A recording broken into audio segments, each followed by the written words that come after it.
read Binny's Diwali by Thridi Umragar. Binny woke up happy but nervous. It was her day to share about Diwali, the festival of lights. Since their class was learning about different celebrations, her teacher, Mr. Boomer, had asked her to talk about her favorite holiday. Last month, Sarah talked about Rosh Hashanah, and today it was Binny's turn. She hoped everything would go just as she and her teacher had planned. Binny started getting ready for school. She smiled as she noticed the Indian outfit Mom and Dad had laid on her chair. Maybe it was the perfect day to wear her new blue suede shoes for good luck. Binny turned around and got a glimpse of her mom looking so beautiful in a bright red silk sari Dad had bought her for Diwali. Everybody went shopping for Diwali. Kids got new clothes and toys, parents bought each other jewelry, and friends exchanged gift baskets filled with cakes and sweets and nuts. Wearing her new clothes, Binny ran downstairs for breakfast.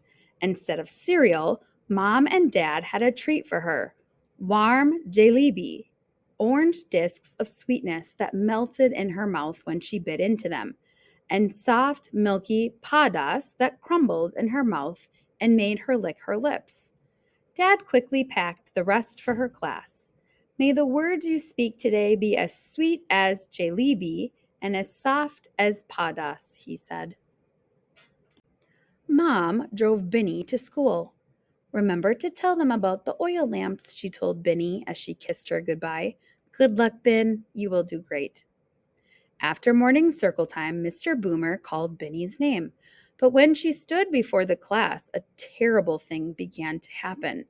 Suddenly, she felt so shy and scared, her mind went blank.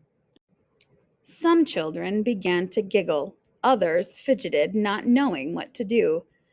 Today is Diwali, Benny said nervously. Diwa who? Yelled Timmy. The teacher stood up and gave the sign for quiet. Benny did want to share her favorite holiday with her friends, but she couldn't find the words. Mr. Boomer put a kindly hand on her shoulder. Take a deep breath, he whispered. I know you can do this. Just then, Benny remembered what Mom had told her about the lamps. To celebrate Diwali, people lit little oil lamps called diyas and put them by their front doors to guide good luck into their homes and chase away the darkness. All over the world, Diwali marked the victory of goodness and light. Binny now knew what to say. Diwali is the festival of lights. It is a Hindu holiday that lasts 5 days and it celebrates the victory of goodness and hope. She told them about the fireworks, how they whistled through the air and burst like stars in the night sky, leaving streaks of gold and red and green. She described the sparklers Dad lit in the yard, how she made figure eights with them, the golden sparks opening like a flower. Mr. Boomer brought over the streamers that Benny had made. She took out some colorful glitter and asked Juliet and Asha to help her make them brighter. The class gathered around Mr. Boomer's desk as Benny handed him a tiny electric clay dia. The teacher turned it on. The small flickering light looked so pretty that all the children oohed and awed. Binny told them that if on Diwali you looked down from an airplane, you'd see the city shine like a diamond, lights shimmering everywhere you looked. She made them close their eyes and imagine a dark sky with a million twinkling stars. Diwali is a magical time for children everywhere.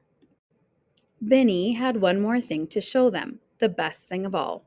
She took out bags of colored powder, red, blue, yellow, purple, green, and orange, and sprinkled them onto the floor.